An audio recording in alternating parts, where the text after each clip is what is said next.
Bonjour chers élèves, aujourd'hui on va continuer la correction des exercices de la leçon équation, page 124.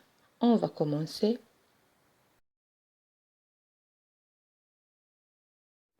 Exercice 8, page 124. Résoudre les équations suivantes. On a la première équation, 7x est égal à 380,1.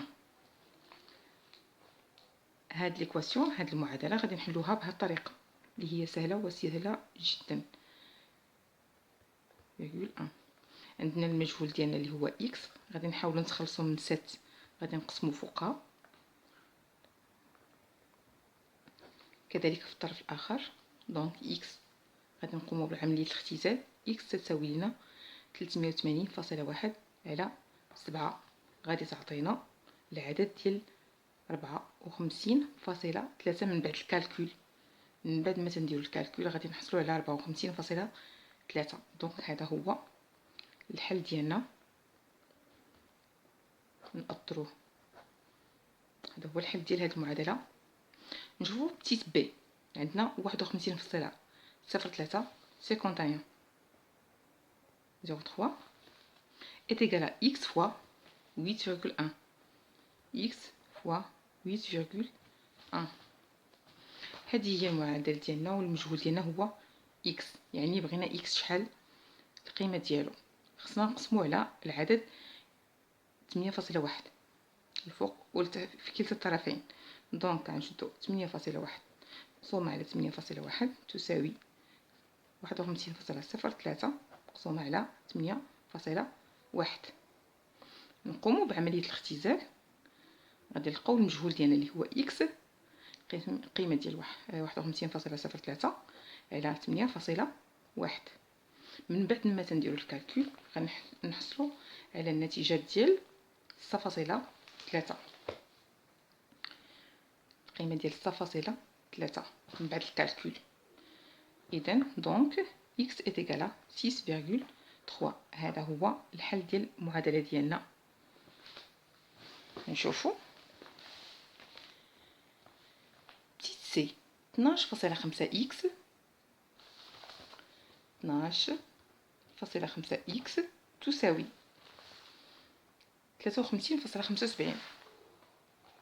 53.75. الحل ديال هذه المعادله، نوجدوا هذا المجهول اللي ديالنا اللي هو x غنقسموه على نفس العدد هنا وهنا، يعني في كلتا الطرفين. x يساوي 12.5 على 12.5. باش نتخلصوا من هاد الاعداد 75 مقسومه على 12.5. قوموا بعمليه الاختزال، غيبقى لنا مجهول x هو 53.75.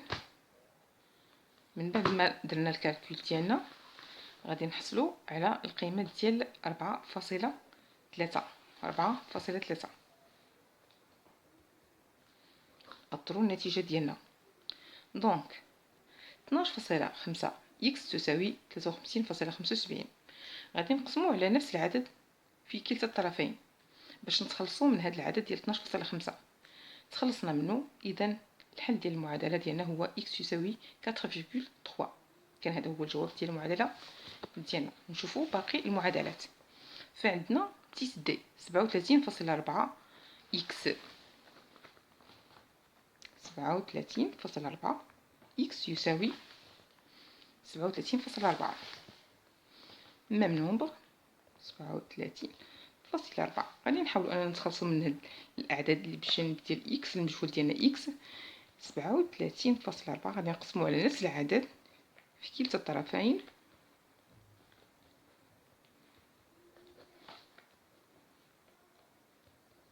دونك غنقوم بعمليه الاختزال، كذلك نفس العدد x يساوي 1. نأطروا الجواب ديالنا. كان هذا هو الجواب ديال l'exercice numéro 8. غنشوفوا l'exercice numéro 9. Pour chacune des équations ci-dessous, donnez la solution sous la forme x est égal à, en expliquant à chaque fois l'action effectuée. Petit a, x sur 2 est égal à 5. غادي نخرجوها وبكل سهولة. خصنا نوجدوا القيمة ديال x على جوج تساوي 5. خصنا نوجدو هاد القيمه ديال اكس. دونك عندنا اكس على جوج تساوي 5. باش نتخلصوا من هاد العدد ديال 1 على جوج غنضربو في 2. 2 في 1 على جوج، اكس يساوي 2 في 5. تنضربو في نفس العدد في كلتا الطرفين. دونك اكس يساوي 10. 2 في 5 تعطينا قيمه ديال 10. اكس على جوج يساوي 5. غادي نضربو في العدد 2 باش نتخلصوا من هذا العدد في كلتا الطرفين. ضربنا هنا وضربنا هنا كذلك. حتى نقوموا بعمليه الاختزال غيبقى عندنا واحد اكس اللي هو اكس. دونك 5 في جوج تعطينا 10. اكس ايتاكلا 10. غادي نشوفوا تيب بي. اكس على ناقص 7 تساوي 3. اكس على ناقص 7 يساوي 3. الجواب ديال هذه المعادله هذه غنضربو في ناقص 7 في كلتا الطرفين. ناقص 7 في 3. دونك غنقومو بعمليه الاختزال. اكس تساوي ناقص 7 في 3 هي 21 ناقص اكس عدد سالب. اكس تساوي ناقص 21 موان 21. هذا هو الجواب ديال هاد المعادله ديالنا. اكس على ناقص 7 تساوي 3. الجواب ديالها هو اكس يساوي ناقص 21. غنشوفو بتيت سي. اكس على جوج تساوي ناقص 2. اكس على جوج تساوي ناقص 2.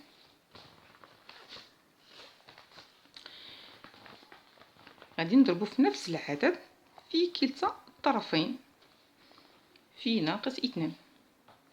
غنقومو بعملية الاختزال. اكس تيساوي لينا ناقص 4. هذا هو الحل ديال هاد المعادلة ديالنا. اكس على جوج تساوي ناقص 2. اكس يساوي ناقص 4. نشوفو بتيت دي. اكس على ناقص 5 تساوي 6. اكس على ناقص 5 تساوي 6. نضربو في العدد ناقص 5 الفوق في كلتا الطرفين. ناقص 5 غنضربو في اكس على ناقص 5 يساوي 6 في ناقص 5. قوموا بعملية الاختزال. اكس يساوي 6 في 5 30 إشارة ناقص. دونك هذا هو الحل ديال المعادلة ديالنا. ناقص اكس على ناقص 5 تساوي 6. نضربو في العدد ناقص 5 في كلتا الطرفين. ناقص 5 هنا وناقص 5 هنا. نقوموا بعملية الاختزال. غتبقى لنا اكس تساوي 6 في ناقص 5 هي ناقص 30. هذا هو حل ليكزارسيس ديالنا numéro 9. Passons à l'exercice numéro 10. Dans l'exercice numéro 10, résoudre les équations suivantes. La première équation, x sur 3 est égal à 34. X sur 3 est égal à 34.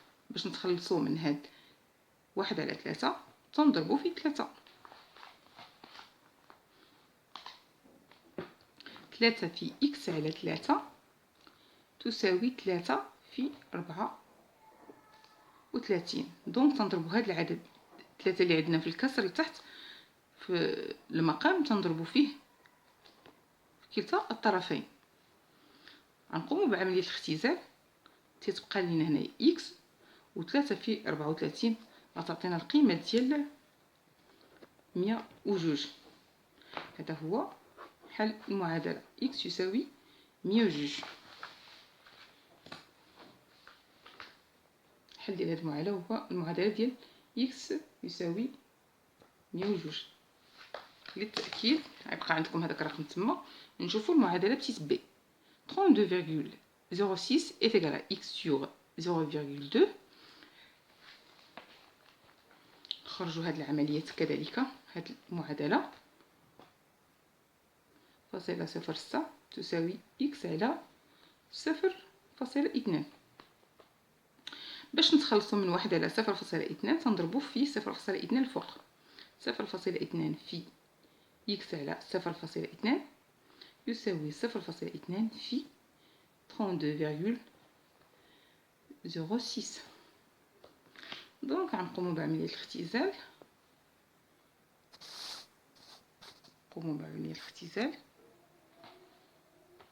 وغيبقى لنا بالجانب الاخر 0.2 مضروبة في 32.02 غتعطينا القيمة ديال 6.412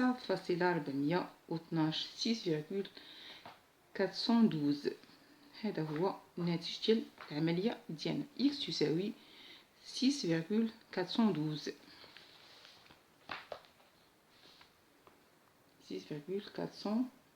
هذا هو الناتج ديال المعادلة. هذا هو الناتج ديال المعادلة ديالنا اللي خرجنا. غادي نشوفوا بتيت سي. عندنا المعادلة سي اللي هي x على 13.47 يساوي 1.2. باش نتخلصوا من هذا العدد هذا غادي نضربوا فيه الفوق. دونك غادي نديرو 13.47 في x على 13.47 يساوي 1.2 في 13.47.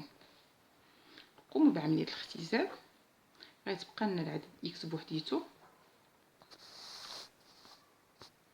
وفي الطرف الاخر غيبقى لينا العدد ديال 1.2 في 13.47. من بعد ما تنديروا الكالكول ديالنا تنحصلوا على الناتج ديال 16.164.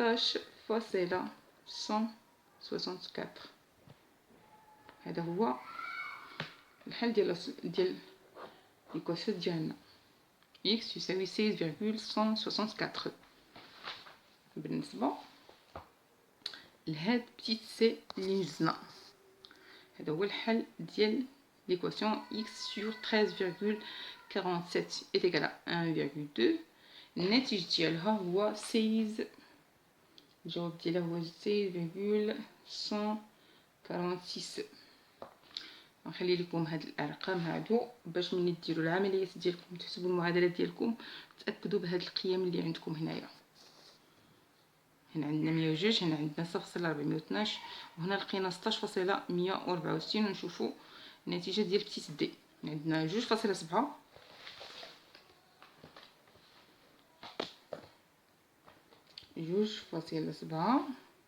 يساوي x على 0.36. هذه هي المعادله ديالنا. خصنا نتخلصوا من هذا العدد. باش نتخلصوا منه غنضربوا فيه نفسه وكذلك في الطرف الاخر. غنقوموا بعمليه الاختزال. غيبقى لنا x يساوي 0.36 في 2.7. من بعد الكالكول غادي نحصلوا على النتيجه ديال 0.972.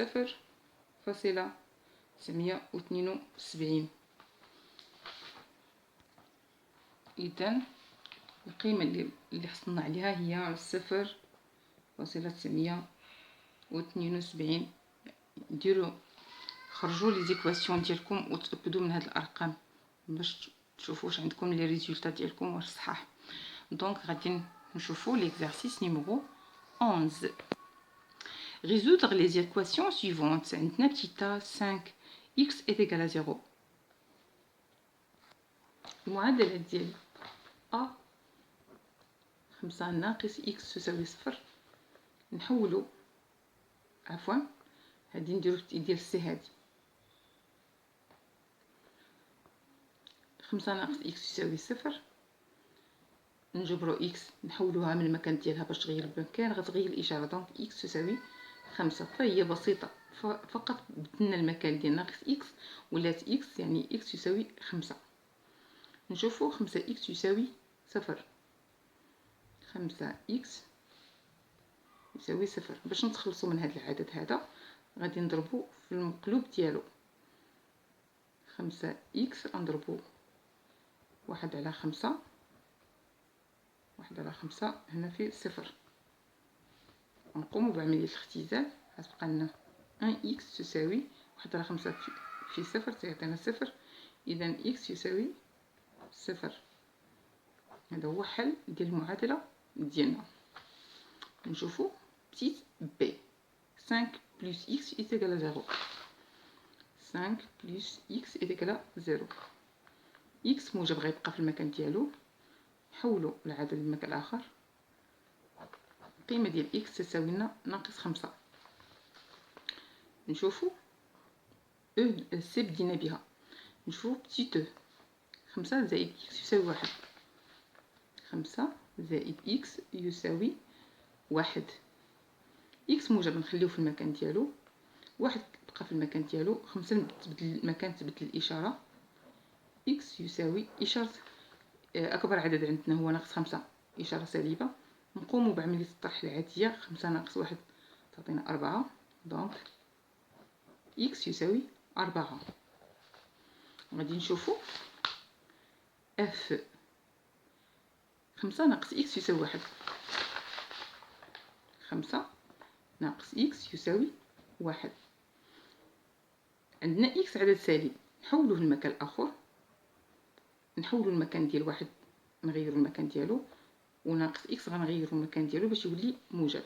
دونك 5 ناقص 1 غتولي لنا أكبر عدد إشارته موجبة، يعني غيبقى عندنا 5 ناقص 1 هي 4 تساوي إكس. إكس ديالنا تساوي 4. كان هذا هو الجواب على ليكزارسيس نيميرو 11. نشوفو ليكزارسيس نيميرو 12. Résoudre les équations suivantes. Petit a, moins 3 plus x est égal à 0. Est égal à 0. X est égal à moins 3 plus x est égal à 0. L'équation ديالنا x تساوي، غادي نخليو x في المكان ديالها اللي حيت موجبه، ونبدلو ناقص 3 المكان ديالو غيولي موجب. دونك x يساوي لينا 3 بكل بساطة. غادي نشوفو بتيت بي إكس ناقص 3 تساوي 0. إكس ناقص 3 تساوي 0.